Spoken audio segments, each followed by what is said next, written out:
හරි දරුවනේ ඔන්න මම 10 ගායට අලුත් වීඩියෝ එකක් අල්ලන්න තමයි සූදානම් වෙන්නේ. දැන් එයාලගේ පාඩම් වල අපි හිටිය අයනික බොන්න නැත අයනික බන්ධන සම්බන්ධ කොටස තුල තමයි හිටියේ. ඒකේ මේ වීඩියෝ එකක් දෙකක් තුනක් සහ ඊට පස්සේ මම අලුතෙන්ම හැදුව වීඩියෝ එකක් හතරවෙනි වීඩියෝ එක. ඒකෙදි මම විශේෂ කාරණා ටිකක් ඔයාලට සඳහන් කරලා දුන්නා. හරි ඒක ගොඩක් කට්ටිය කරලා තිබ්බා. ගොඩ කට්ටිය ඒක අවබෝධ කරගෙන තිබ්බා. සහ වැඩ කළ මට ඒවු සමාජික විශාල ප්‍රමාණයක් හිටියා. එතකොට දැන් අපිට තියෙන්නේ එතනින් එහාට තියෙන පියවරකට අවධානය යොමු කරන්න. නමුත් මේ පාඩමේ තියෙන වැදගත්කම නිසාම මම මේ වීඩියෝ එකත් නිර්මාණය කරන්න බලාපොරොත්තු වෙන්නෙම මේ බන්ධන කියන පාඩම හරහා තමයි. ඒ සම්බන්ධ කරගෙන තමයි මම මේකත් නිර්මාණය කරන්න යන්නේ. ඔයාලා මතක ඇති ගිය සතියේදී කිව්වා මේ බන්ධනවල තියෙන ද්‍රව්‍යතාවය කියන සාධකය නිසා polarity of bond නැත්නම් බන්ධනවල තියෙන ද්‍රව්‍යතාවය කියන කාරණේ නිසා අපි ඉගෙනගෙන තිබ්බ ප්‍රධාන බන්ධන වර්ග දෙකට අමතරව තවත් බන්ධන වර්ගයක් නිර්මාණය වෙනවා කියලා අපි ඉගෙන ගත්තා. ඒක ගිය සතියේ කරපු වීඩියෝ එක හරහා අපිට ලැබිච්ච දෙයක්. ඒ තමයි intramolecular bonds නැත්නම් අන්තර් අණුක බන්ධන. intramolecular bonds නැත්නම් අන්තර් අණුක ආකර්ෂණ බල කියලා අපිට ඒවා හඳුන්වන්න පුළුවන්. එතකොට මේ අන්තර් අණුක ආකර්ෂණ බල නැත්නම් මේ intermolecular bonds හදන සුවිශේෂී පුද්ගලයෙක් තමයි දැන් මම පෙන්නන්න යන්නේ. එයා තමයි ජලය H2O. මේකෙන් ජල අණුවක් සාමාන්‍යයෙන් ජල අණුවක් නිර්මාණය වෙන්නේ H2O කියන පුද්ගලයා එකතු වෙලා. හරි H2O මෙන්න මෙයා සම්බන්ධ වීම තුලින් තමයි හැදෙන්නේ H2O. හරි එතකොට මේ මෙතන තියෙන ද්‍රව්‍යතාවය නිසා මේ ඔක්සිජන් ඍණ වෙනවා චුට්ටක් ඍණ. මේ පැත්තෙන් එතන තියෙන ද්‍රව්‍යතාවය නිසා චුට්ටක් ඍණ වෙනවා. මෙතන චුට්ටක් ධන වෙනවා. මෙතන චුට්ටක් ධන වෙනවා. හරි පැහැදිලි? ඕක සිද්ධ වෙනවා කියලා අපි කිව්වා. ඊට පස්සේ අපි මෙතනම තව ජල අණුවක් හැන්දුවොත් මේ තියෙන ඔක්සිජන් එකේ චුට්ටක් ඍණ අවස්ථාව මේ විදිහට දෙපැත්තෙම තියෙනවා. ඊළඟට මේ විදිහට හයිඩ්‍රජන් අණුවක් මම අඳිනවා. ඔන්න ඔහොම තියෙනවා. දැන් පේනවා ඔයාලට මෙන්න මෙතන හරි ඩෙල්ටා ප්ලස් ඩෙල්ටා මයිනස් නැත්නම් චුට්ටක් ධන චුට්ටක් ඍණ අවස්ථාවක් පේන්න තියෙනවා. ඒක ඔයාලට දැන් පැහැදිලිව දකින්න පුළුවන්. හරි. ඔන්න ඔය දෙක මොකද වෙන්නේ? ධන ඍණ ආකර්ෂණයක් නිසා චූටි මොකක් ඇති වෙනවද? ආකර්ෂණ බලයක් ඇති වෙනවා මෙයාගේ.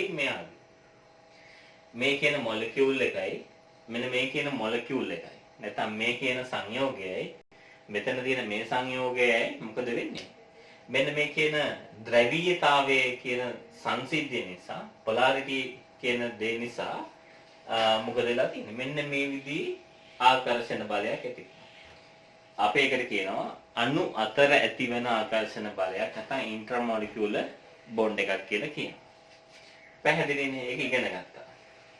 මේ තියෙන එහෙනම් ඒක. හැබැයි මතක තියාගන්න මේක දකින්න හම්බ වෙන්නේ දකින්න හම්බ වෙන්නේ මොනවයි විතරද? covalent bonds නැත්නම් සහසංයුජ බන්ධන තියෙන ඒවායි විතරයි මේක දකින්න හම්බෙන්නේ. අන්තර් අණුක ආකර්ෂණ බල නැත්නම් අන්තර් අණුක බන්ධන. අන්තර් අණුක බන්ධන. intramolecular bonds නැත්නම් අන්තර් අණුක බන්ධන. අණු අතර ඇති වෙන බන්ධන.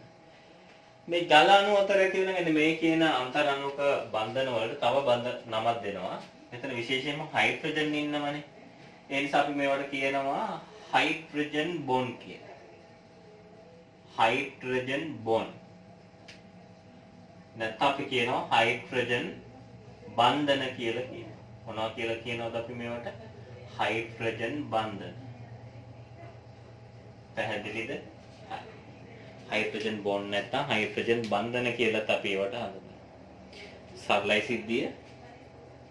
අර පොලාරිටි කියන සිද්ධිය නිසා නැත්නම් බන්ධන වල තියෙන ද්‍රවීයතාවය කියන සංසිද්ධිය නිසා ඔබට පේනවා මොකක් ඇති වෙලා තියෙනවද? හරි. මෙන්න මේ කියන සිද්ධිය ඇති වෙනවා කියලා ඔයාලට පේනවා. හරි. එතකොට දැන් මේ සිද්ධිය දකින්න තියෙන්නේ මේ අන්තර් අණුකාක බන්ධන කියන දේ දකින්න තියෙන්නේ මේ ද්‍රවීයතාවය කියන සංකල්පය මත කියලා වලට පැහැදිලි වුණා. දැන් මෙන්න මෙහෙම විශේෂ දෙයක් තියෙනවා. හොඳට බලන්න. දැන් මේ ජල අණු වලට මෙන්න මේ කියන අන්තර් අණුක බන්ධන නැත්නම් ඉන්ටර්මොලිකියුලර් බොන්ඩ්ස් එහෙම නැත්නම් අපි ඒවට කියන විශේෂ නම තමයි හයිඩ්‍රජන් බොන්ඩ්. මෙතන ඇති වෙන එකට කියන විශේෂ නම හයිඩ්‍රජන් බොන්ඩ් නැත්නම් හයිඩ්‍රජන් බන්ධන නිසා ජලයට සුවිශේෂී ගුණ තුනක් ලැබිලා තියෙනවා. මෙතන සඳහන් කරන විදිහට සුවිශේෂී ගුණ කීයක් හම්බ වෙලා තියෙනවද? තුනක් හම්බ වෙලා තියෙනවා. පැහැදිලිද? අපි දැන් කතා කරන්නේ අන්නේ සුවිශේෂී ගුණ වර්ග තුන මොකක්ද කියලා තමයි කතා කරන්නේ. ඊට කලින් මෙන්න මේක පොඩ්ඩක් ඇඳලා ඔයාලා පෙන්න ගන්න ඕන. හරි? හොඳට බලන්න. බලලා මේ රූප සටහන අඳින්න. ආයෙ සරලව පැහැදිලි කරලා දෙන්නම්. ද්‍රවීයතාවයේ පොලාරිටි එක නිසා තමයි මේක ඇති වෙන්නේ. හරි? මෙතන නම් තියෙන්නේ ජල අණු water molecules තියෙන්නේ. ජල අණු අතර තමයි මේ බන්ධන තියලා තියෙන්නේ. මේ තියෙන්නේ බන්ධන වර්ගේ.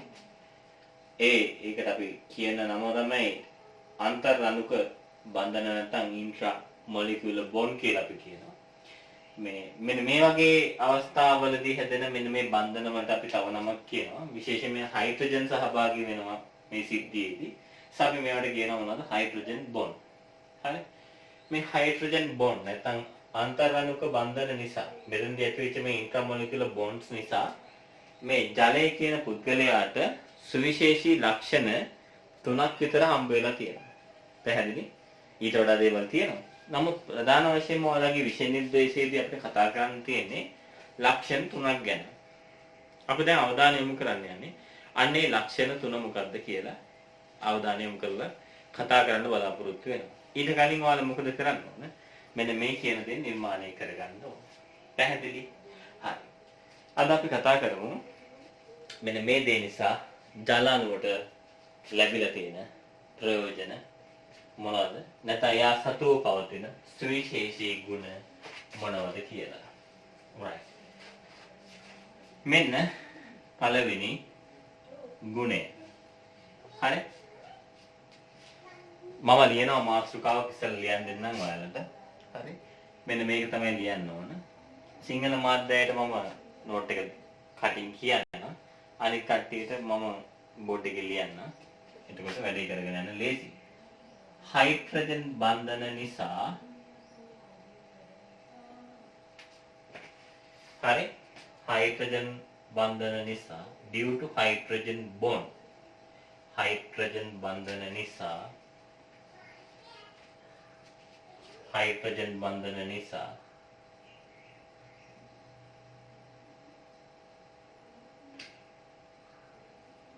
ජල අණුවට හරි ජල අණුවට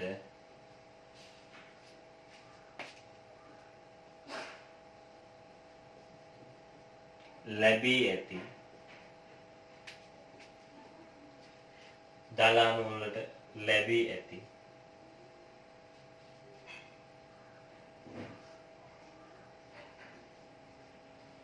සුවිශේෂී ගුණ නැත්නම් ගුණ හරි පැහැදිලි?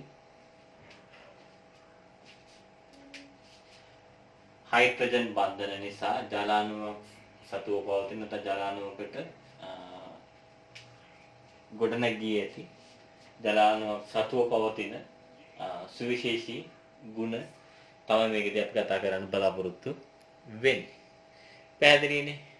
පළවෙනි එක තමයි මෙන්න මේ කියන ලක්ෂණ. හොඳට අහගෙන ඉන්න මේක. පොඩි පන්ති වලදී ඉගෙන ගන්න තියෙනවා. ඝන. හරි. රත් කරන.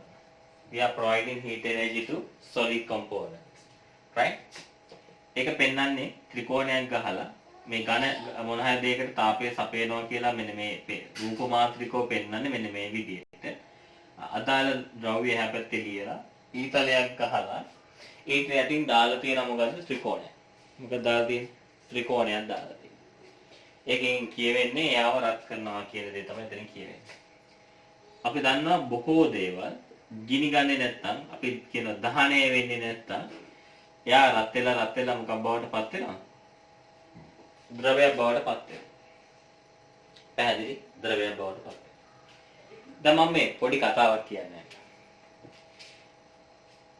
මොකක් කරන්න ඕනද මේ ඝනයක් ද්‍රවයක් බවට පත් කරන්න මොකද්ද වෙන්න ඕන? රත් කරන්න ඕන. We have to boil solid object to convert into liquid. හරි. දැන් බලන්න වෙනදී. මම උදාහරණයක් ගන්න. ice. මම උදාහරණයක් ගන්න යන්නේ ice. මොන ice කැටයක් තියෙනවා. මෙතන ice කුට්ටිය. හරි. මේක රත් කරනවා. හරි.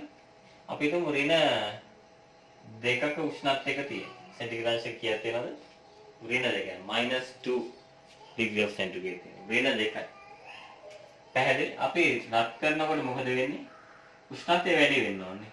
එතකොට මොකද වෙන්නේ? ඍණ දෙකේ ඉඳලා ඍණ 3ට යන්නේ නැහැ. ඍණ 1ට එනවා. ඒ කියන්නේ එන්න වැඩි වෙනවා කියලා කියනවා. අපි කියනවා ඍණ ගතිය අඩු වෙන්න තමයි වටයගම වැඩි වෙන්නේ. එතකොට රත් කරනකොට උන ඍණ 1ට ආවා. ඊට පස්සේ තව දුරටත් රත් කරද්දී බිඳුවට එනවා. බිඳුවට එනවා. හරි? තාම තියෙන ice. පේනවනේ වල. හරි. එහෙනම් පේනවා තම දෙයක් රත් කරද්දී මේ වස්තුවේ උෂ්ණත්වය වැඩි වෙලා තියෙනවා. සාමාන්‍ය වෙන්න ඕන ඒ දෙන්නේ. මොන හරි දෙයක් රත් කරද්දී අදාළ වස්තුවේ උෂ්ණත්වය වැඩි වෙනවා. ඒක සාමාන්‍ය සරල සිද්ධියක්. දැන් ඔන්න සෙන්ටිග්‍රේඩ් අංශක බිඳුවට ආවම මම රත් කරනවා මේක මේ අයිස් කුට්ටියේ පොඩි භාජනයක දාලා තියනවා කියලා හිතන්න. දැන් මේ හැම එකකම යටින් භාජනයක් වගේ එකක් අඳින්න. හරි. ඔන්න දැන් මම රත් කරනවා මොකද වෙන්නේ? උෂ්ණත්වය වැඩි වෙන්නේ නැහැ නේද? ඒක සාමාන්‍ය වෙන්න බැරි දෙයක් නේ. හරි. ඒක වෙන්න බැරි දෙයක්. ඇයි? සාමාන්‍ය මොන හරි වස්තුවකට අපි තාපය සැපෙවුවොත් එහෙම අදාළ වස්තුවේ උෂ්ණත්වය වැඩි වෙන්න ඕන. වැඩි නොවී තියෙන බෑ.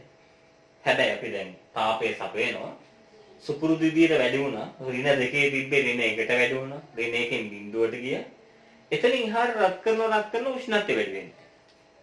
පැහැදිලිද? පැහැදිලිද? හරි. ආන්ගේ එතෙන්දී උෂ්ණත්වය වැඩි වෙන්නේ නැහැ. එතකොට අපි ලබා දෙන තාපයට නැත්නම් තාපය කියන ශක්තියට මොකද වෙන්නේ? හීට් එනර්ජි එකට මොකද වෙන්නේ? සාමාන්‍යයෙන් තාපය කියන ශක්තිය කොහේ හරි තැනක තිබ්බොත් වැඩිපුර තිබ්බොත් අදාළ ස්ථානයේ උෂ්ණත්වය වැඩි වෙනවා. එහෙනම් එයා වැඩේ මොකද්ද? එයා ඉන්න ඕනම තැනක එයා කරන වැඩේ තමයි උෂ්ණත්වය වැඩි කරන එක. එයා අඩු වෙනනම් ඉන්නේ අදාළ ස්ථානයේ උෂ්ණත්වය අඩු. එයා වැඩි වෙනනම් ඉන්නේ වැඩි. දැන් හොඳට ඉර පායන දවසක මොකද වෙන්නේ? මේ පරිසරය හරි රස්නේ. හේතුව වැඩි තාප ප්‍රමාණයක් පෘථිවිය මතට ඒ අදාළ ස්ථානයේ මතට පතිත වෙනවා. එහෙනම් මතක තියාගන්න හීට් එනර්ජි එක නැත්තම් තාප ශක්තිය කොහේ හරි තැනක තියෙනවා නම් ඒකෙන් කියවෙන්නේ මොකද්ද? අදාළ ස්ථානයේ උෂ්ණත්වය වැඩි වෙනවා. මොකද එයාගේ වැඩේ ඒක. මේ ලෝකේ තියෙන ඕනම වස්තුවකට හීට් එනර්ජි නැත්තම් තාප ශක්තිය දුන්නම අදාළ වස්තුවේ උෂ්ණත්වය වැඩි වෙනවා. එහෙනම් මතක තියාගන්න ශක්තියක් විදියට එනර්ජියක් විදියට හීට් එනර්ජි එක මොකද කරන්නේ ඕනම වස්තුවක උෂ්ණත්වය වැඩි කරනවා. හැබැයි දැන් මෙතන මේ වැඩේ යම් ප්‍රමාණයකට දකින්න තිබ්බා. හැබැයි මෙන්න මේ කියන ලෙවල් එකට ආව විතරයි මොකද වෙන්නේ? මොකද වෙන්නේ? අනේ උෂ්ණත්වය වැඩි වෙන්නේ නැහැ. කොච්චර රත් කරත් කොච්චර තාප ශක්තිය දුන්නත් උෂ්ණත්වය වැඩි වෙන්නේ නැහැ. එතකොට දැන් ඒ ලබා දෙන තාප ශක්තියට මොකද වෙන්නේ? කාට හරි ප්‍රශ්නයක් ඇති වෙනවා. ඒ ලබා දෙන තාප ශක්තිය එතෙන්දී විතරක් මේ වගේ අවස්ථාවකදී විතරක් මොකක් වෙනවා? අදාළ වස්තුවේ උෂ්ණත්වය වැඩි කරන්න භාවිතා වෙන්නේ නැහැ. එහෙනම් මතක තියාගන්න මේ ලෝකේ තියෙන හීට් එනර්ජි නැත්නම් තාප ශක්තිය හැම වෙලාවෙම වස්තු වල උෂ්ණත්වය වැඩි කරන එක විතරක්ම නෙවෙයි කරන්නේ. ඉඳලා හිටලා අවස්ථාවවලදී මෙන්න මේ වගේ අවස්ථාවවලදී මොකද වෙන්නේ? එයාලා මගින් උෂ්ණත්වය වැඩි කරන්නේ නැතුව වෙන වැඩක් කරනවා. එයාලට කරන්න තිබ්බ වැඩේ පැත්තකින් තියලා එයාලා මේ වගේ අවස්ථාවවලදී විතරක් මොකක් කරනවද? වෙන වැඩක් කරනවා. ඒ තමයි මේ ඝන අවස්ථාවේ තියෙන වතුර. මේකට අපි කියනවා ඝන ජලය, solid water. ඒකට අපි කියන ආදරණීය නම තමයි මොනවද මේ අයිස් කියන්නේ? ඝන ජලය. හරි, ඔන්න ඝන ජලය රත් කරනවා. දැන් උෂ්ණත්වය වැඩි වෙන්නේ නැහැ. හැබැයි මොකද වෙන්නේ? මේ අයිස් කුට්ටිය ටික දිය වෙනවා. උෂ්ණත්වය නම් තාම සෙන්ටිග්‍රේඩ් අංශක 0.යි. මේකේ තියෙන අයිස් සියල්ලම ද්‍රව තත්ත්වයටපත් වෙනකම්ම මොකද වෙන්නේ? ලික්විඩ් වෝටර් නැත්නම් ද්‍රව ජලයේ බවට පත් වෙනකම්ම උෂ්ණත්වය නෙවෙයි වැඩි වෙන්නේ. උෂ්ණත්වයේ ගානම තියෙනවා. එහෙනම් හොඳට බලන්න, හොඳට අවධානය යොමු කරන්න. මෙන්න මේ වගේ සිද්ධිවලදී විතරයි. මොන වගේ සිද්ධිවලදී විතරක්ද? යම් කිසි වස්තුවක් ඝන විදියට තියෙනවා නම්, solid එකක් විදියට තියෙනවා නම්, ඒක ද්‍රවයක් බවට පත් වෙන අවස්ථාවේදී පැහැදිලි?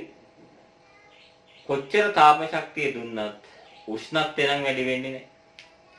එතෙන්දී හීට් එනර්ජි එක නැත්නම් තාප ශක්තිය භාවිතා කරන්නේ කුමක් සඳහාද? අදාළ වස්තුවේ භෞතික තත්ත්වය නැත්නම් ෆිසිකල් ස්ටේට් එක වෙනස් කරන්න. ඝනයක් නම් ද්‍රවයක් කරන්න. It's solid converting into liquid. තේරුණාද? හරි. පැහැදිලි? දැන් මේක හැම උෂ්ණත්වයකදීම වෙනවද? අයිස් වලදී නම් මේ වැඩේ වෙන්නේ එක උෂ්ණත්වයකදී. ඒ කීයද? සෙන්ටිග්‍රේඩ් අංශක 0. එහෙනම් සෙන්ටිග්‍රේඩ් අංශක 0 කියන උෂ්ණත්වයේදී මොකද වෙන්නේ? solid water නැත්නම් ඝන ජලය මොන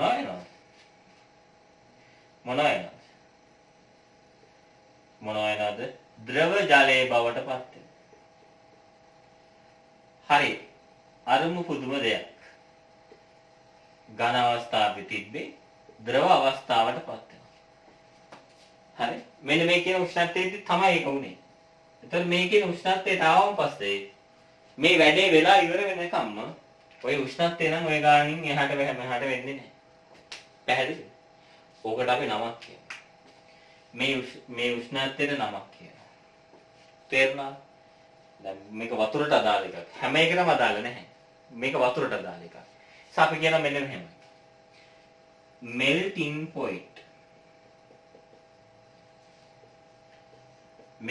point of water.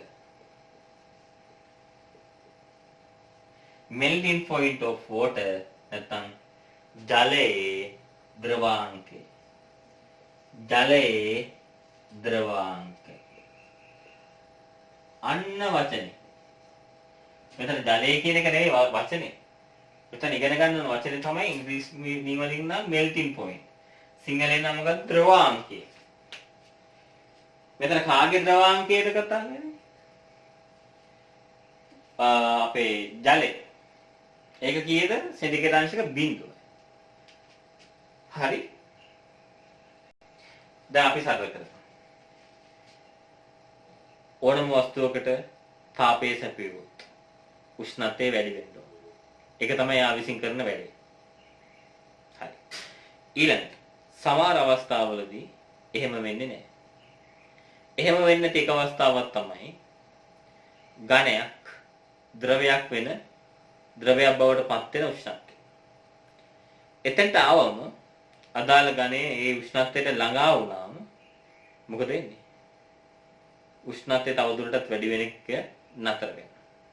එතන ඉඳලා තාප ශක්තිය පාවිච්චි කරන්නේ අදාළ ඝනයේ නැත්නම් සොලිඩ් එක මොකක් කරන්නේ? ද්‍රවය නැත්නම් ලික්විඩ් එක බවට පත්. අන්නේ අදාළ උෂ්ණත්වය දී ඝනය ද්‍රවයක් වුණා. solid converted into liquid. අන්නේ කියන උෂ්ණත්වය අදාළ වස්තුවේ ද්‍රවාංකය නැත්නම් melting point එක කියනවා. එහෙනම් මතක තියාගන්න ඔබ අලුතෙන් ඉගෙන ගත්ත වචනයක් මොකද්ද? ද්‍රවාංකය නැත්නම් melting point කියන වචනේ ඉගෙන ගත්තා. පැහැදිලි? එහෙනම් මේ සටහන ලියන්න. මේ කියන සටහන සම්පූර්ණයෙන්ම ඔයාලගේ නෝට් එකට එකතු කරගන්න. මේ පොතට එකතු කරගන්න. සමාව වෙන්න. පොතට එකතු කරගන්න. එතකොට මේ අයිඩියා එකක් හම්බ වේවා වලට මේ ගැන. පැහැදිලි? හරි. අපි යන් ඊළඟ කොටසට. අපි අවධානය යොමු කරමු ඊළඟ කොටසට. තව වචනයක් ඉගෙන ගන්න තියෙනවා. ඒක ඉගෙන ගන්න නම් මේ ටික ලියන්න ඕන. හරි.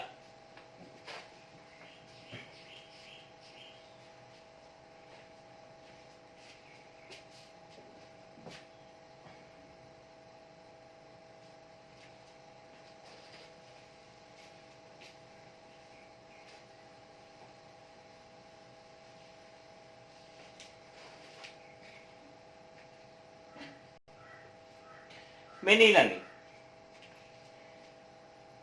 හරි. එහෙනම් මෙතන මේ වැඩේ වෙන උෂ්ණත්වයේ සෙන්ටිග්‍රේඩ් අංශක T නම් දන්නේ නැහැනේ යගේ එක එක ඝනවලට එක එක උෂ්ණත්වනේ තියෙන නිසා මම T සෙන්ටිග්‍රේඩ් කියලා දානවා. උෂ්ණත්වය මනින්නේ සෙන්ටිග්‍රේඩ් වලින්නේ. එහෙනම් ඒක මොකක් බවට පත් වෙනවද? මෙතන T සමානයි මොකක් බවට පත් වෙනවද? T සෙන්ටිග්‍රේඩ් මොකක් වෙනවද? melting point නැත්නම් ද්‍රවාංකයේ බවට පත්. ද්‍රවාංකයේ බවට පත් වෙනවා.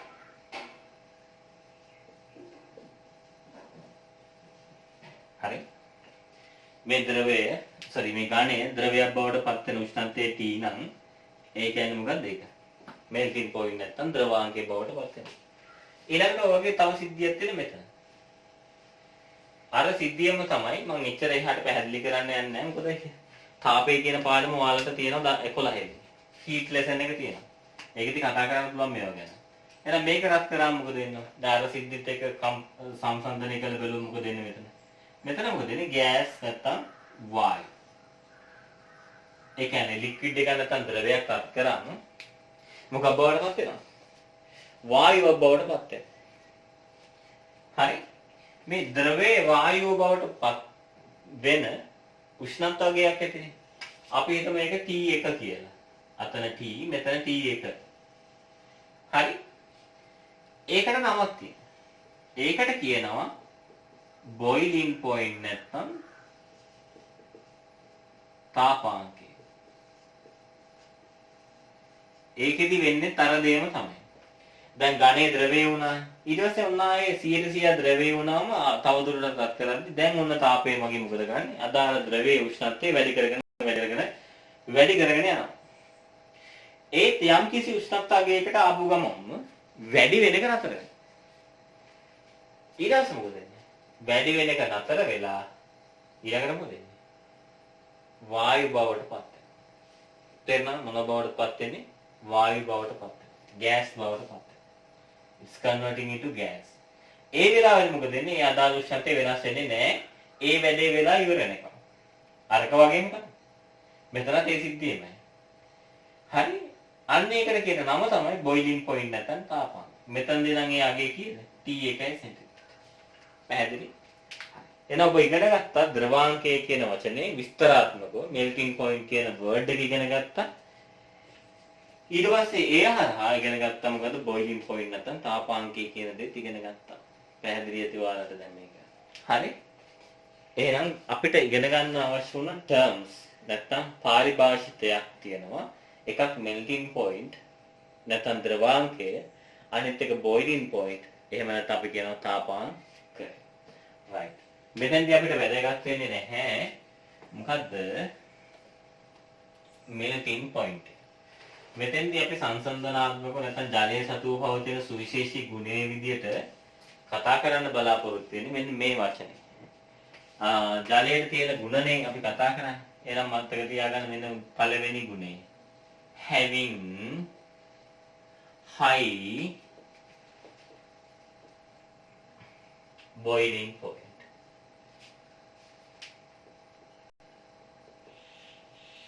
having high boiling point. ඉතා ඉහළ තාපාංකයක් ඇත. කාටද? කාටද මේක තියෙන්නේ? වෙන කාටවත් නෙවෙයි. ජලයට. ඉතා ඉහළ තාපාංකයක් ඇත. having high melting point. ඉතා ඉහළ තාපාංකයක් ඇත. කාටද? ජලයට. පැහැදිලි? ඔය කියන ආකර්ෂණ බලය නිසා. ඒකේ අගේ සෙන්ටිග්‍රේඩ් අංශක කීයද? සාමාන්‍යයෙන් අගේ කියනවා 100යි. මේ අගේ 100 වෙන්නේ මූදු මට්ටමේදී. උඩට යන්න යන පොඩ්ඩක් මේක අඩු වෙනවා. මූදු මට්ටමේදී තමයි මේ 100 දී නටන්නේ. ටිකක් අපේ මේ තවලන්ත වෙන මට්ටමට වගේදී මූදු මට්ටමේ ගොඩක් උසනේ තියෙන්නේ. හරි? හරි? මේ ටිකක් උසනේ තියෙන. එතකොට සෙන්ටිග්‍රේඩ් අංශක 100ට වඩා අඩු උෂ්ණත්වයකදී නටන්නේ.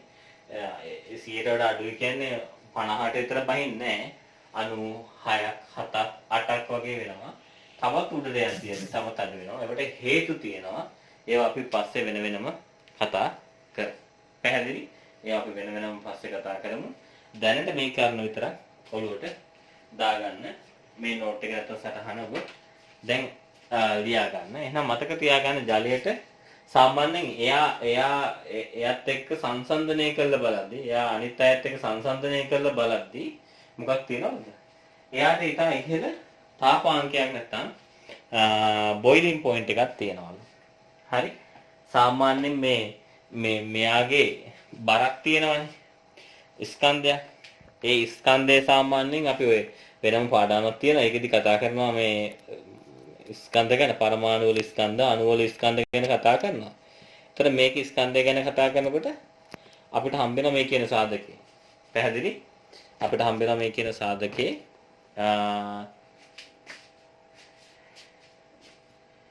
සාමාන්‍යයෙන් මෙයාගේ ස්කන්ධයට ළඟ ස්කන්ධ තියෙනවා කට්ටිය තමයි ඇමෝනියා කියලා කෙනෙක් ඉන්නවා. ඊට පස්සේ ඉන්නවා මේ ඇමෝනියා ඉන්නවා. තව ඉන්නවා මීතේන් කියලා කෙනෙක්. මීතේන්. හරි. තව ඔහොම කීප දෙනෙක් ඉන්නවා. පැහැදිලි? ඔහොම කීප දෙනෙක් ඉන්නවා. එතකොට මේ හැම සමාජිකයෙක්ම ඉන්නේ වායු අවස්ථාවේ. ඒ කියන්නේ ජලයට සමාන ස්කන්ධ තියෙන යාට. හැබැයි වායු. මේ අපි කතා කරන උෂ්ණත්ව පරාසය තුල එයා වායු තත්ත්වයේ.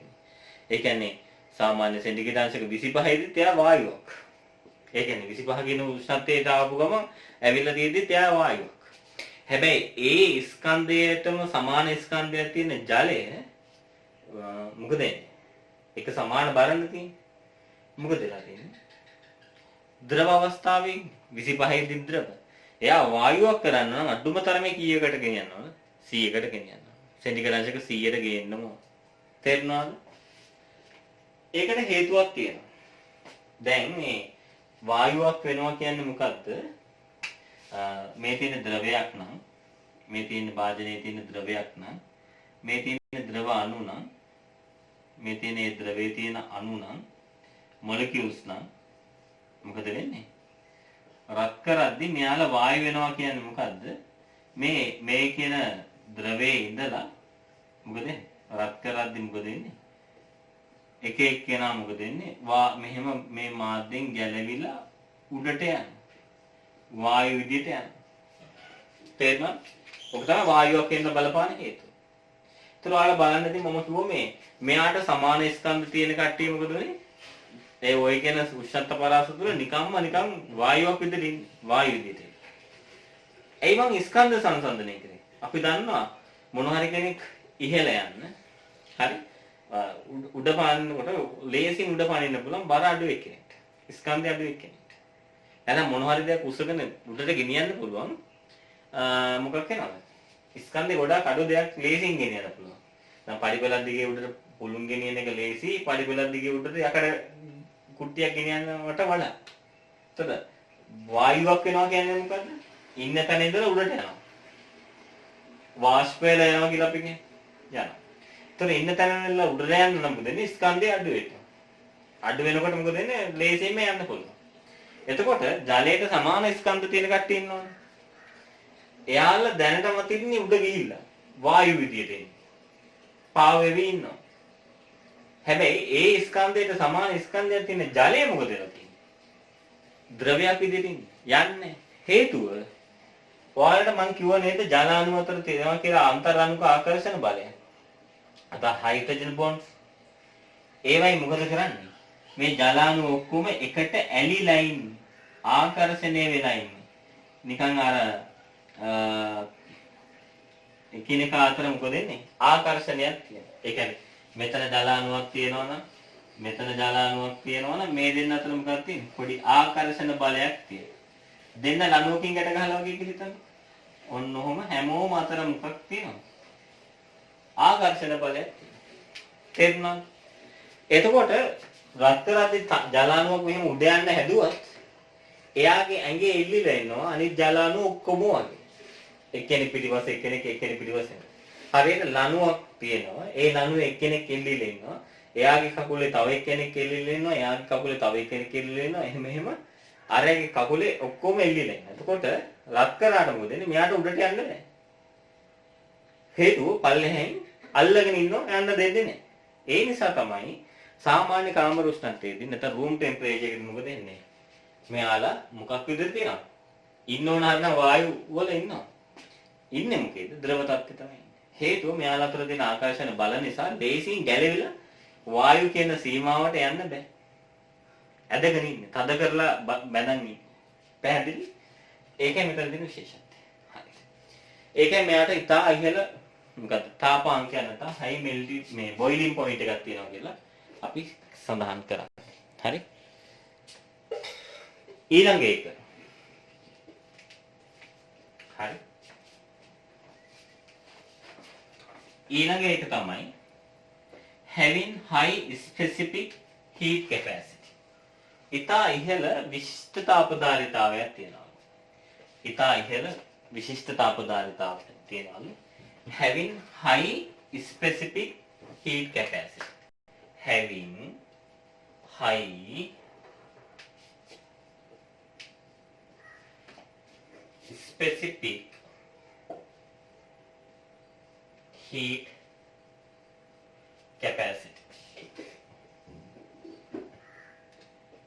ඉතා ඉහළ විශිෂ්ට තාපධාරිතාවයක් ඇත. ඉතා ඉහළ විශිෂ්ට තාපධාරිතාවයක් ඇත. having high specific heat capacity. මේ මොකක්ද? විශිෂ්ට තාපධාරිතාවය කියන්නේ මොකක්ද? විශිෂ්ට තාපධාරිතාව. විශිෂ්ට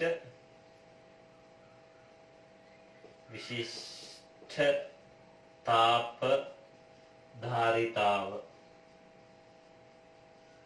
හරි. කියන්නේ මොකද්ද කියලා? සිංහලෙන් අපි කෙටි කරලා කියන විතාදා කියලා. විතාදා. ඕනනම් ඉංග්‍රීසියෙන් SHC එහෙම කියන්නේ සාමාන්‍යයෙන්. මේ සිංහල එක නම් අපි නිතරම පාවිච්චි කරන විතාදා. විතාදා කියන්නේ විශිෂ්ට තාපධාරිතාව. හරි? එතකොට මෙන්න මේකයි උගින් කියවෙන්නේ. මෙතන තියෙනවා මොන හරි ද්‍රව්‍ය එක කිලෝග්‍රෑම් එකක්. කීයක් තියෙන්නේ? කිලෝග්‍රෑම් එකක්. පැහැදිලි?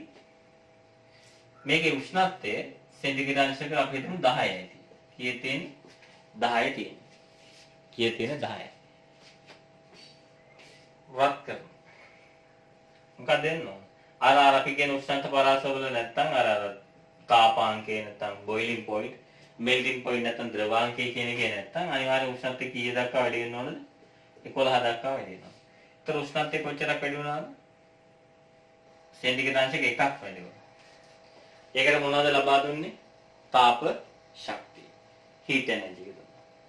පැහැදිලි? අපි හිතමු මේක 250යි ජූල්. අපි දන්නවා ශක්තිය මානින ඒකකේ ජූල්. එතකොට අපි හිතමු ඊට ලබා දීපු තාප ශක්තියගේ ජූල් 250යි කියලා. නිකන් හිතන්නකෝ. හරි. එතකොට අපි කියනවා මෙන්න මෙහෙම එකක්. අදාළ වස්තුවේ කිලෝග්‍රෑම් එකක හරි කිලෝග්‍රෑම් එකක උෂ්ණත්වය මොකද්ද? උෂ්ණත්වය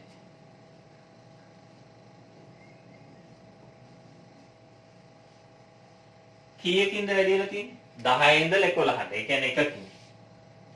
සෙන්ටිග්‍රේඩ් අංශක එකකින් ඉහළ යෑම. ඊතලයක්ද මේක ඉහළ යෑමට. හරි. providing heat energy. ලබා දෙන ලද තාප ශක්තිය. provided heat energy. ලබා දෙන ලද තාප ශක්තිය. provided heat energy. ලබා දෙන ලද තාප ශක්තිය.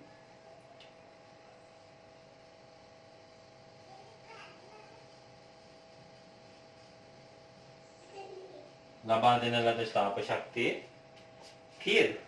සමානයි 250යි ජූල්. ජූල් 250යි. කීයද ජූල්ගේ 250යි. පැහැදිලි?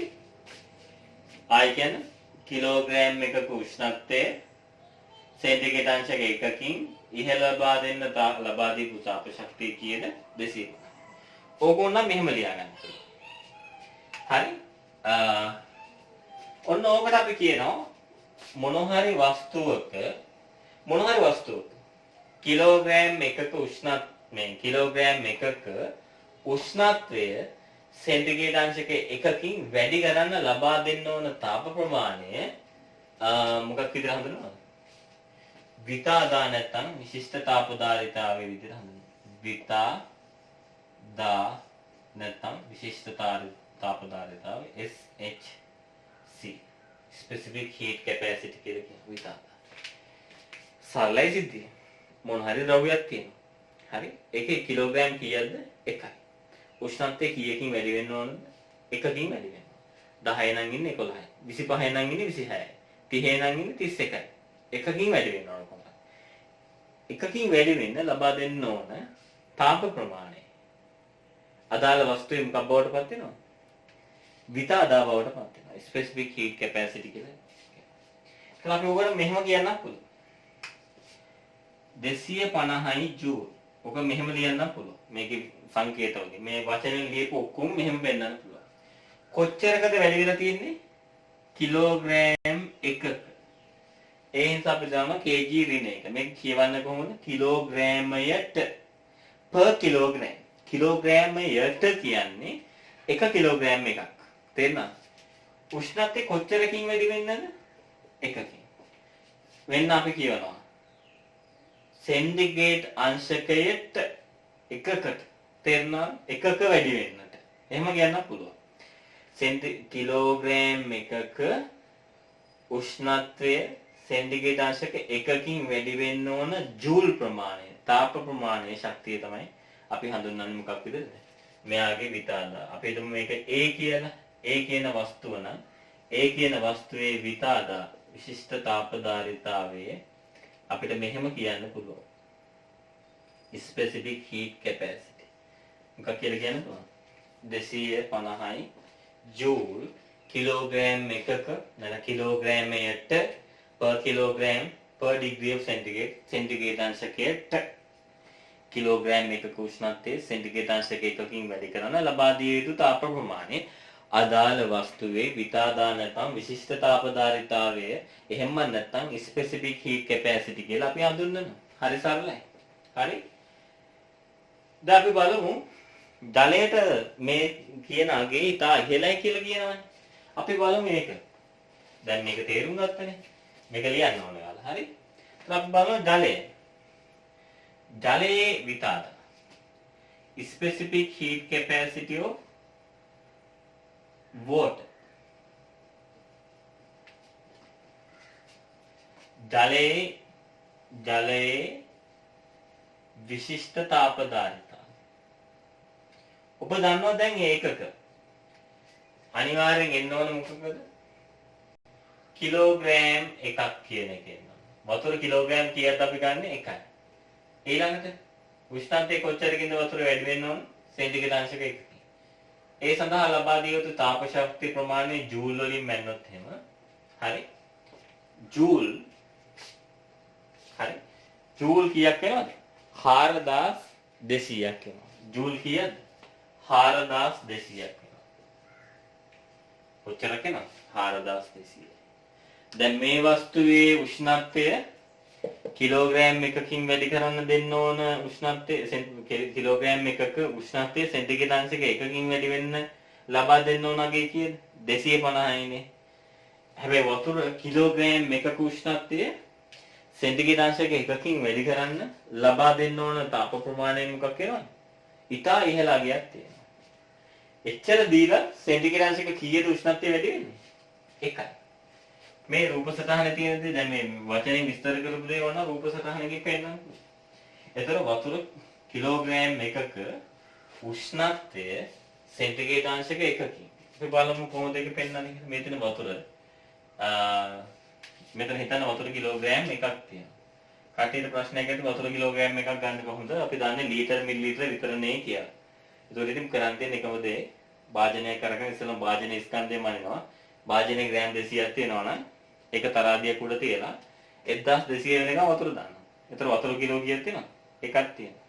ග්‍රෑම් 1200 වෙනකම් වතුර දැම්මම නැත්නම් කිලෝග්‍රෑම් 1.2 වෙනකම් වතුර දැම්මම වතුර කිලෝ එකක් හම්බ වෙනවා. ඒක අමාරු දෙයක් නෙවෙයි. හරි මේ වතුර කිලෝග්‍රෑම් එකේ උෂ්ණත්වය සෙන්ටිග්‍රේඩ් කීයකින් වැඩි කරන්නද?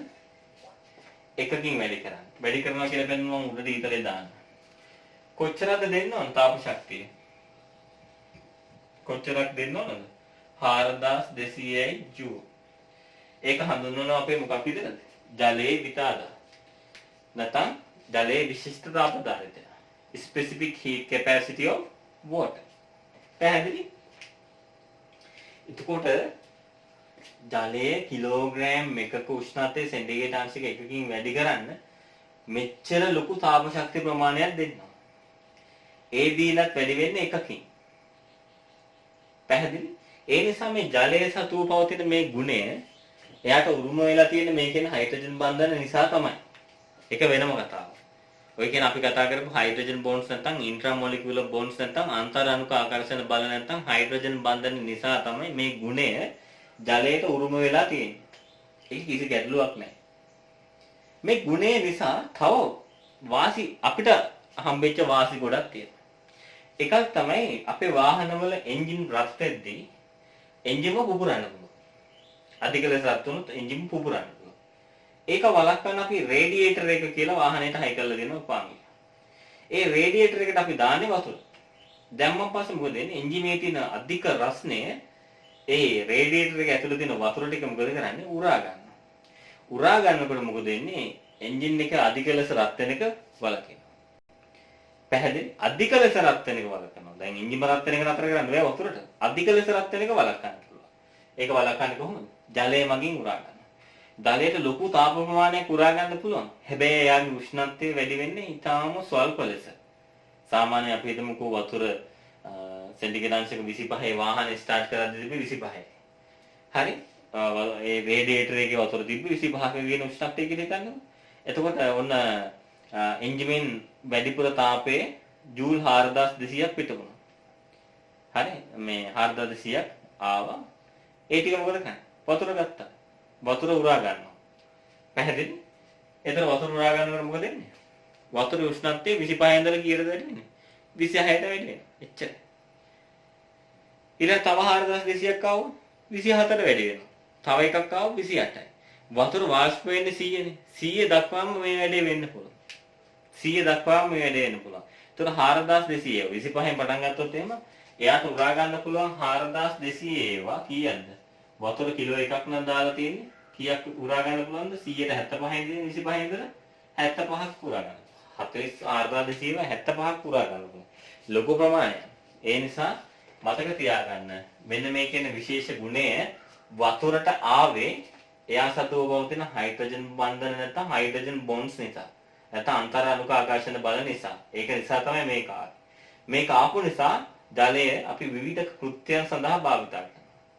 පැහැදිලි? විවිධ දේවල් සඳහා භාවිතා කරනවා. ඒ එක අවස්ථාවක් තමයි මම ඔයාලට ඔය පෙන්වන්නේ. කිව්වේ. මොකද්ද? මෙන්න මෙහෙම විශිෂ්ට තාපදායකතාවය ගොඩක් ඉහළ නිසා මෙයා අපි පාවිච්චි කරනවා කවුරු විදිහටද? කූලන්ට් එකක් විදිහට. සීතලකාරකයක් විදිහට පාවිච්චි කරනවා. We can use water as a coolant. Why? It can absorb heat energy in excessive amount. ඉතා ඉහළ ප්‍රමාණ වලින් තාප ශක්තිය අවශෝෂණය කර ගැනීමේ හැකියාව කාට තියෙනවද? ජලයට තියෙන නිසා. හරි. ඒක හම්බුනේ මේක නිසා. හරි. ඊළඟට තව දෙයක් තියෙනවා. වතුරට මේක කියලා තියෙනවා having a higher density than that of ice. ඒ කියන්නේ මේ අපේ සාමාන්‍ය වතුර ද්‍රව ජලය liquid water. සාමාන්‍ය ද්‍රව ජලයේ ඝනත්වය අපි කියනවා ඝනත්වය density නැත්නම් ඝනත්වය අහලා තිබේ වචනේ පොඩි පන්ති වලදී කතා කරලා තියෙන ඕන තරම් ඝනත්වය හොඳේ density නැත්නම් ඝනත්වය ද්‍රව ජලයේ ඝනත්වය සාමාන්‍යයෙන් වෙන මොනවද දී වෙලා නැත්නම් 1000 කිලෝග්‍රෑම් ඝන මීටරයට 1000 kilogram per cubic meter ice කියන්නේ වතුරම තමයි. හැබැයි මොකද වෙන්නේ? භෞතික අවස්ථාව වෙනස්. එතකොට මෙයාගේ අගේ ටිකක් අඩු වෙනවා. අයිස් වලට තියෙද්දි 950ක් වගේ තමයි තියෙන්නේ. ඔයාලට මතකද පොඩි කාලේ ඉගෙන ගත්ත මෙහෙම දෙයක්. වතුරට වඩා පොල් තෙල් වල ඝනත්වය අඩුයි. මතකද කිව්වා? වගු වල දීලා තිබ්බා. 9 දිහම දීලා තිබ්බා. ඒතර වතුරට වඩා පොල් තෙල් වල ඝනත්වය අඩුයි. ඩෙන්සිටි එක අඩුයි. පැහැදිලි? ඒතර වතුර වලගේ 1000යි අපි සාමාන්‍ය පොල් තෙල් වල 800 ගණක් වගේ තිබ්බේ. ඒතර මොකද උනේ? වතුරයි පොල් තෙලුයි දැම්මම ඝනත්වය වැඩි 1000 තියෙන එක්කෙනා යට යනවා 850ක් විතර තියෙන පොල් තෙල් උඩ පාවෙනවා. වතුර උඩ පාවෙනවා. එහෙනම් දැනගන්න ඕන කාරණේ මොකද්ද? මේ දෙන්න එකිනෙක මිශ්‍ර වුණා නම් මේ වගේ දේවල් බලා ගන්න බෑ. හැබැයි අපි දන්නවා කවදාවත් පොල් තෙල් වතුර දී වෙන්නේ නැහැ. ඒ නිසා මිශ්‍ර වෙන්නේ නැහැ. ඒ වගේ වෙලාවක මොකද වෙන්නේ? ඝනත්වයේ වැඩි එක්කෙනා හැමදෙස්සම යටට බහිනවා කියලා බහිනවා. උඩ එක්කෙනා යා මත පාවෙනවා. ඕකනේ වෙච්ච දේ. එහෙනම් මෙතනත් අපි දන්නවා ද්‍රව ජලයයි අයිසුයි ගත්තම ඒ දෙන්න මිශ්‍ර වෙන්නේ නැහැ. දිය මේ කියන්නේ එකිනෙක අතර මිශ්‍ර වීමක් නැහැ.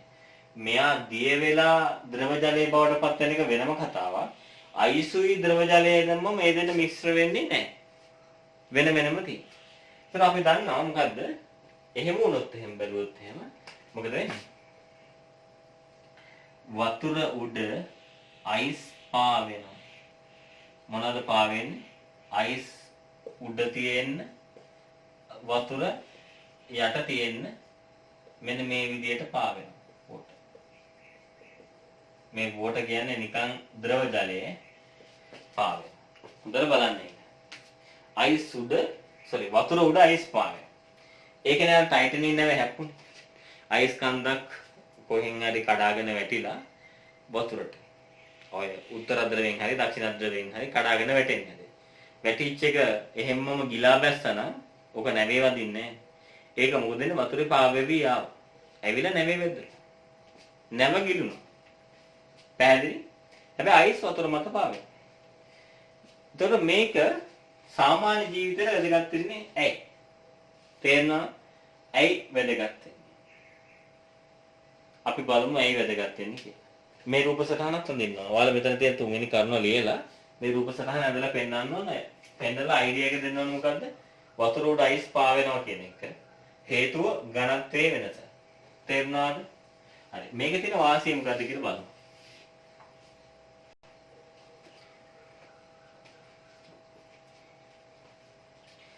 ඔන්න අපි දන්නවා සීත කාලය ආවම සමහර සත්තු සීත රටවල් වල ඉඳලා අපේ රටවල් වල පියාඹල එනවා මොකක් හරි ගමකින් එනවා. හැබැයි මාළු වගේ සත්තු ඒ රට ඇතුලේ පොකුණු වල ඉන්න මාළු වගේ සත්තුන්ට එහෙම පීනලා එන්න බෑ. පොකුණ ඇතුලේ ඉන්නේ මූදේ නම් එන්න පුළුවන්. මේ පොකුණු වාසයේ ඉන්න උන්ට එන්න බෑ. බැව් වල ඉන්න උන්ට එන්න බෑ. එතකොට මොකද වෙන්නේ? සීත රටවල් වල ඔන්න අධික සීතල කාලයක් එනවා. සාමාන්‍යයෙන් බාහිර පරිසරයේ උෂ්ණත්වය සෙන්ටිග්‍රේඩ් 15 මීටර පර පල්ලයට යන අවස්ථා තියෙනවා. හරි? එතකොට අපි කියනවා මේකට වින්ටර් සීසන් නැත්තම් සීත කාලය. හරි? ඔය තියෙනවා සීසීද එහෙම සරත් තියෙනවා එක එක නම් තියෙනවා. හරි? මේක ඇවිල්ලා මේ සීත කාලය. හරි? එතකොට මේ කාලේදී මොකද වෙන්නේ? ඍණ උෂ්ණත්වනේ තියෙන්නේ. වතුර රත් වෙන්න පටන්. සීතල වෙන්න පටන් ගන්නවා. සීතල වෙන්න මොකද වෙන්නේ? රත් වෙද්දී අයිස් දිය වෙනවා වගේ තමයි. සීතල වෙන්න මොකද වෙන්නේ? වතුර අයිස් වෙන්න පටන් ගන්නවා. හැබැයි මේ හැදෙන අයිස් ඔක්කොම මොකද වෙන්නේ? වතුර උඩ මේ පොකුණේ වතුර උඩ පාවෙනවා. දැන් ඔයාලා සමහර කාටුන් සමහර මේ අයිස් ඒජෙන් බලද්දී මොකද වෙන්නේ? අයිස් තට්ටුවක් උඩ මිදිලා තියෙනවා. බැව් වල එහෙම අයිස් තට්ටුවක් මිදිලා තියෙනවා උඩ. හැබැයි ඒක යට ඉන්නව මොකද මේ මාළු එහෙම පීන ඉන්න දැකලා තියෙනවා. එහෙම අවස්ථා තියෙනවා. හරි ඒ වගේ දේවල් තියෙනවා. එතකොට මොකද වෙන්නේ? දැන් මේකේ මාළු එහෙම ඉන්නවා. ඔන්නෝම ඉන්නවා. මොකද වෙන්නේ? උඩ වතුර මිදිලා යට මාළු ඉන්නවා හානියක් නැතුව. එතකොට මොකද්ද මේකේ තියෙන වාසිය? වාසිය තමයි මේක. එළියේ රින 15ක් විතර තියෙනවා. මේකේ මාළුවෙක් හිටියොත් එහෙම ඇඳුමක් මාළු අඳින්නේ නැහැ නේ. ජර්සි හිම දාගෙන මාළු ඉන්නේ නැහැ නේ. එතකොට රින 15ක ඉන්න උෂ්ණත්වයට මාළුව වුණොත් එහෙම මාළුවා ඉවරයි. මැරෙනවා සීතලට. හැබැයි මොකද වෙන්නේ? මේ අයිස් තට්ටුව නිසා මොකද වෙන්නේ? සාමාන්‍යයෙන් අයිස් තට්ටුවක් අයිස් ද්‍රව වෙන්නේ බිඳුවේදීනේ.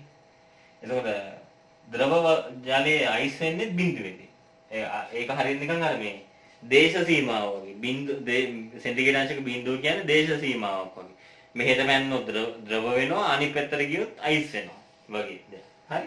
එතකොට දැන් මේ හරි අයිස්නේ තියෙන්නේ. මේ හරි උෂ්ණත්වයේ වතුර කීයද? බිඳුව. උඩ ඍණ 15ක් විතර තියෙනවා. අයිස් කැටේට යටින් අර අයිස් තට්ටුවට යටින් වතුරේ උෂ්ණත්වය බැලුවොත් එහෙනම් බිඳුව.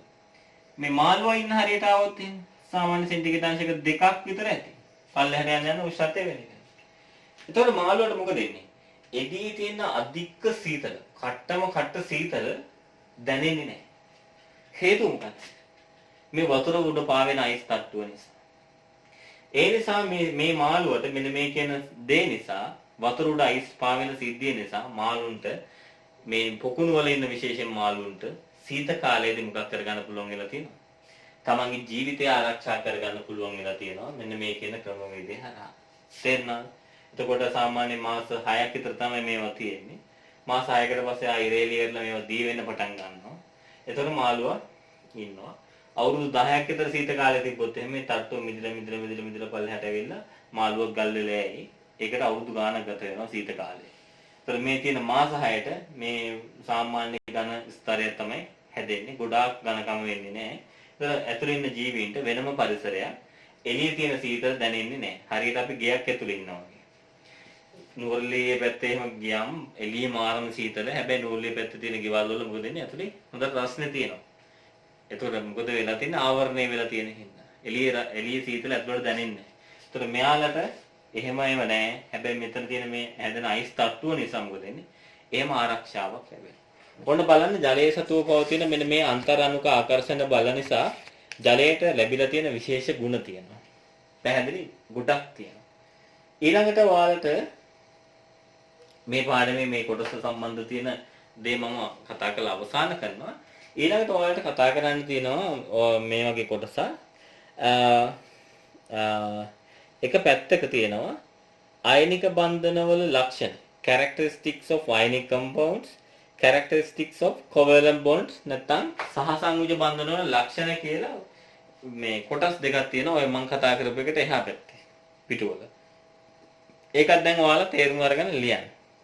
අමාරු නෑ. දැන් තේරෙනවා මම ගන්නලා තියෙන්නේ. ඔන්න පාඩම අවසానයි. වැදගත්ම කරුණු ටික කතා කරලා දීලා පාඩම අවසන් කරා. පාඩමේ මාතෘකාව කෙමිකල් බොන්ඩ්ස් නැත්නම් රසායනික බන්ධන. බන්ධනවල හැදෙන විදිය. අයනික් එක, කොවලන්ට් එක මේවා හැදෙන විදිය පෙන්වන්න මම වීඩියෝස් 3ක් විතරම arrange කරා. පිළියෙල කරා. 4 5 කියන දේවල් කතා කරේ අතිරේක කරුණු අපි කියන ෆිනිෂින් එක හදන්න. දැන් මේ සියලුම දේවල් අවසන් කරලා තියෙන්නේ. මේ වීඩියෝ එක පැයකට ආසන්න වීඩියෝ එක බලන්න. ඉතින් සමහර දරුවෝ කම්මැලි බලන්න. ඉතින් මට කරන්න දෙයක් නැහැ. අපිට කරන්න පුළුවන් උපරිමයෙන් තමයි මේක කරන්නේ.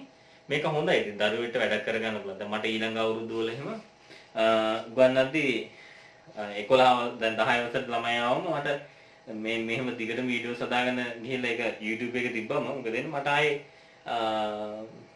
පන්ති උගන්වන්න ඕනේ නැහැ විශේෂයෙන් මහන්සි වෙලා. පාඩම් කීපේ උගන්වන්න ඉතුරු වෙන්නේ. එතකොට දැන් ඔයාලටත් එහෙම මම 11 කට්ටියට හදලා තියෙනවා. හදන ගමන් ඉන්න. ඒතකොට ඔයාලා 11 වසරට ආව ගමන් මේ වීඩියෝස් ටික හරහා පාඩම ලබා දෙනවා ඔයාලට. ඊට පස්සේ අපිට තියෙන ප්‍රශ්න ටික කරන්න. ආය 아무තුයි නැහෙන්න ඕන. දැන් මේ වගේ කාලයකට හොඳම විකල්පය තමයි මේ YouTube කියන තාක්ෂණේ. Zoom ගත්තොත් එහෙම වැඩි හරියක්ම කරන්නේ ළමයි ඔයාලට මාව ඇහෙනවා. මාව පේනවලු. මම ලියන එක පේනවලු. ඔය ප්‍රශ්න ටිකමනේ තියෙන්නේ. වැඩි හරියක්ම ඊට පස්සේ විනාඩි 40කට පස්සේ ඩිස්කනෙක්ට් වෙනවා. හරි ඊට පස්සේ එක එක කට්ටිය එක එක ක්‍රම පාවිච්චි කරනවා. ආයේ එනවා කෝල් එකක්. ඕක කනෙක්ට් වල ඔක්කොම කරද්දි ප්‍රශ්න ගොඩයි. අර පොඩි සජීවී ගතියක් තියෙන බව ඇත්ත. ඒතර ළමයි ලියන එකම බලන් ඉන්නවා. හරි. එයාලත් එහෙමයි ලියනවා. ඒතර එක එක කට්ටිය සමහර කට්ටිය ලියලා ඉවර නැහැ. සමහර කට්ටිය ලියලා නැහැ. ඊට පස්සේ ලියලා ඉවරද කියලා බලන්න මම මෙසේජ් එකක් දානවා. මේ මට මෙසේජ් එකක් දාලා කියන්න කියන ඉතින් ප්‍රශ්න ගොඩයි.